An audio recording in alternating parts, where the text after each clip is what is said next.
Duhet vetëm t'i thrasim kujtesës sonë për një moment që na bie ndërmend që lëvizja vetëvendosje në mënyrë konsistente, edhe kur ka qenë në opozit, edhe kur ka ardhur në pushtet, ka sabotuar aktivisht, ndonjëherë edhe dhunshëm, çdo përpjekje të institucioneve të Republikës së Kosovës për të ndërtuar kapacitete të reja energjetike. Së fundmi, duke u tërhequr një anshëm nga projekti i gaspërquesit amerikan. Çfarë ndodhi sot?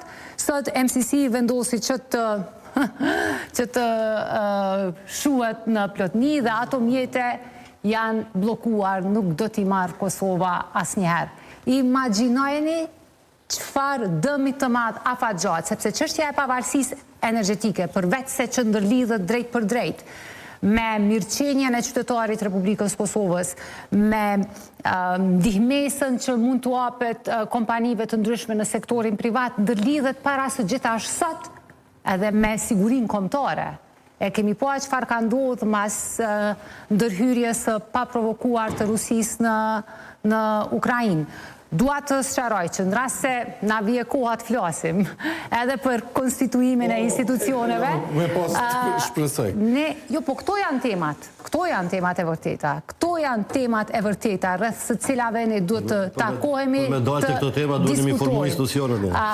Nëse ne do të ndërtojmë shumicën e re parlamentare në Kuvendin e Republikës Kosovës, puna e parë që do ta bëjmë është shkarkimi i bordit të ZRE-s.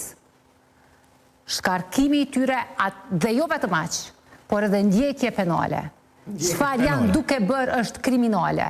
Janë duke shkelur edhe rregulloret e tyre nuk mund të rriten çmimet një anshëm, kaq shumë edhe kaq shpesh, pa asnjë lloj konsultimi me ata që prekën më shumë nga këto vendime. Ne po shpresojmë që do të dalim në atë piku, do të mund të bëni të njëjtën gjë, a e shkarkoni bordin e ZRE-s edhe a nisni procedura penale ndaj tyre edhe nëse jeni në koalicion me vetëvendosjen? Çfarë pyetje ke bo? Nuk kalojmë pastaj tek koalicionet, po e kam... Po besoj që ju kemi përgjigj kësaj pyetje.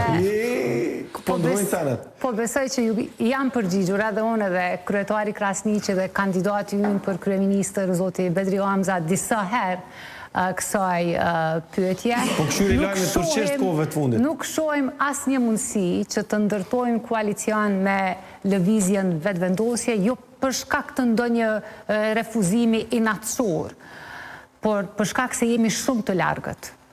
Jemi shumë të largët politikisht, shumë të largët në rrafshin ideologjik, jemi shumë të largët dhe shumë të ndryshëm nga mënyra se si e kuptojmë qeverisjen, nga mënyra se si i ndërtojmë raportet me aleatët dhe mbi të gjitha nga mënyra se si e përjetojmë Kosovën. Unë jam rikthyer në kuvend pas 11 vitësh, Ermal, edhe thënë drejtën a ditën e parë kom pas pak emocione, se për mua, ajo nuk është thjesht një sallë, ku unë shkoj ulem edhe e marrë një rrogë në fund të muajit.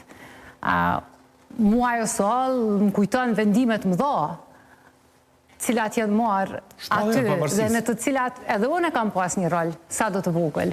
Jo vetëm shpallja e pavarësisë gjithsesi, po është miratuar kushtetuta, janë miratuar ligjet bazike, është ratifikuar marrëveshja e stabilizim asocimit.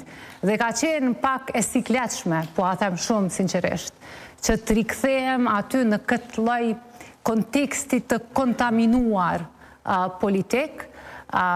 Kosova ka pas një traditë disa dekadëshe të konsenzusit, që nga rambujeja e tutje, mirë po kjo idea e konsenzusit, e marrëveshjeve, e bashkëpunimit, edhe mes kundërshtarësh politik, është rënuar pikrisht nga lëvizja vetëvendosje.